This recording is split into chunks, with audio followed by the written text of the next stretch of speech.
Maja Marinković šokirala je javnost kada je preotela nevenčanog muža bivšoj drugarici Aleksandri Subotić.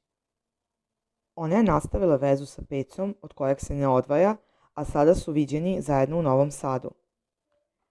Maja i Peca nakon skandala otputovali su u Crnu Goru gde su proveli skoro mesec dana, a sada su se vratili u Srbiju i otišli u Novi Sad, u kojem je Peca nedavno živeo sa Aleksandrom i njihovim sinom Jovanom. Kako je izvor otkrio iz Novog Sada, Marinkovićeva je bila skockana od glave do pete, ali se ponašala kao da je svetska zvezda.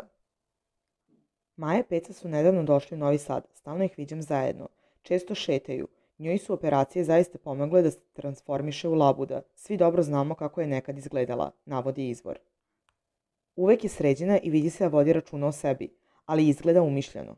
Gradom ide uzdignute glave sa nosom u oblicima, kao da je učinila dobro delo, a ne rasturila nečiju porodicu, otkrio je izvor.